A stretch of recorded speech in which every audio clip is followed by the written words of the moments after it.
বন্ধুরা, জবজেনিক্স ইউটিউব চ্যানেলে আপনাদের প্রত্যেককে স্বাগত। ডিএ নিয়ে অত্যন্ত গুরুত্বপূর্ণ একটি আপডেট মলয়বাবু তার ফেসবুক পেজে শেয়ার করেছেন, যেটা প্রতিটা সরকারি কর্মী এবং অবসরপ্রাপ্ত কর্মীদের অবশ্যই জানা প্রয়োজন। তিনি কি বলেছেন বিস্তারিত এই ভিডিওতে আপনাদের সাথে আলোচনা করব। ভিডিও ডিটেলসে যাওয়ার আগে আপনাদের বলে রাখবো, যারা চ্যানেলে নতুন প্রথমবার ভিজিট করলেন চ্যানেলটিকে সাবস্ক্রাইব করে অল বেল আইকনটি বাজিয়ে রাখুন, ভিডিওটি লাইক করে অনেক অনেক শেয়ার করুন যাতে ভিডিওটি সকলের কাছে পৌঁছে যেতে পারে। তো চলুন দেখে নিই মলয়বাবু কী বিস্তারিত আপডেট দিচ্ছেন। এক শ্রেণীর কর্মচারীরা বলে বেড়াচ্ছেন সরকার কিছুতেই ডিএ দেবে না। বলি, আইন আদালত সংবিধান যদি থেকে থাকে সরকারের ডিএ দিতে হবে। লক্ষ্য করলে দেখবেন মূল্যসূচক মেনে কেন্দ্র সরকার যে হারে যে নির্দিষ্ট সময় থেকে মহার্ঘ ভাতা ঘোষণা করে থাকে, সাধারণত রাজ্যগুলি সেই পথ অনুসরণ করে থাকে। বিগত বেতন কমিশনগুলি সুপারিশে তা উল্লেখ আছে। ঘোষণা করা থাকে সাধারণত রাজ্যগুলি সেই পথ অনুসরণ করে এবং বিগত বেতন কমিশনের সে সুপারিশে উল্লেখ আছে। এবার ষষ্ঠ বেতন কমিশনের রিপোর্টে তা উল্লেখ আছে, কিন্তু সরকার সেই রিপোর্ট কিছুতেই প্রকাশ করছেন না।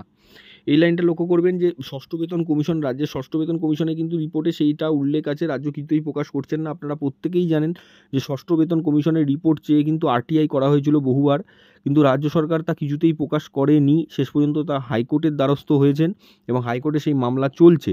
ষষ্ঠ বেতন কমিশনের রিপোর্ট পেলে কিন্তু অনেকটাই ডিএ মামলা রাজ্য সরকার হেরে যাবে, সেটা সকলেই জানেন।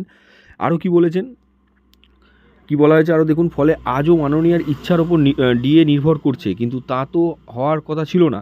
কারণ 2011 সালে তৃণমূলে নির্বাচিত ইস্তেহারে বলা ছিল ক্ষমতায় এলে সরকারি কর্মীদের দীর্ঘদিন ধরে সহ্য করা বাম বঞ্চনা সমাধান করবেন, কিন্তু সেই প্রতিশ্রুতি সব উধাও। ফলে কেন্দ্রীয় সহ অন্যান্য কর্মচারীদের রাজ্যের মহার্ঘ ভাতার যেখানে 18 কিস্তি বা 53%, যেখানে রাজ্যে 4 কিস্তি সেখানে 14%। তাহলে বুঝতে পারছেন, কেন্দ্র যেখানে 53% পাচ্ছে এবং অন্যান্য রাজ্য সরকারি কর্মীরা পাচ্ছে, সেখানে আমাদের রাজ্য পাচ্ছে 4 কিস্তি মানে 14%। আগামী 7ই জানুয়ারি 2025 আমাদের লক্ষ্য থাকবে ডিএ মামলা অগ্রগতির দিকে। তো এখানে দেখতে পাচ্ছেন 7ই জানুয়ারি ডিএ মামলা উঠতে চলেছে, আপনারা প্রত্যেকেই জানেন।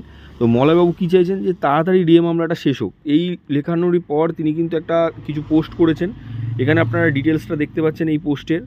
তিনি কিন্তু বিস্তারিত সবিস্তারে সেখানে তুলে ধরেছেন, আপনারা চাইলে একটি স্ক্রিনশট নিয়ে এটা বিস্তারিত আপনারা দেখতে পারেন। মলয়বাবুর মূল বক্তব্য, ডিএ রাজ্য সরকারকে দিতেই হবে। ষষ্ঠ বেতন কমিশনের রিপোর্টে তা উল্লেখ আছে, কিন্তু রাজ্য সরকার কিছুতেই ষষ্ঠ বেতন কমিশনের রিপোর্ট প্রকাশ করছে না, যার ফলে ডিএ মামলা এখনও ঝুলে রয়েছে। ষষ্ঠ বেতন কমিশনের রিপোর্ট পাওয়া গেলেই ডিএ মামলা রাজ্য সরকার হেরে যাবে এবং রাজ্য সরকারি কর্মীরা জিতে যাবে।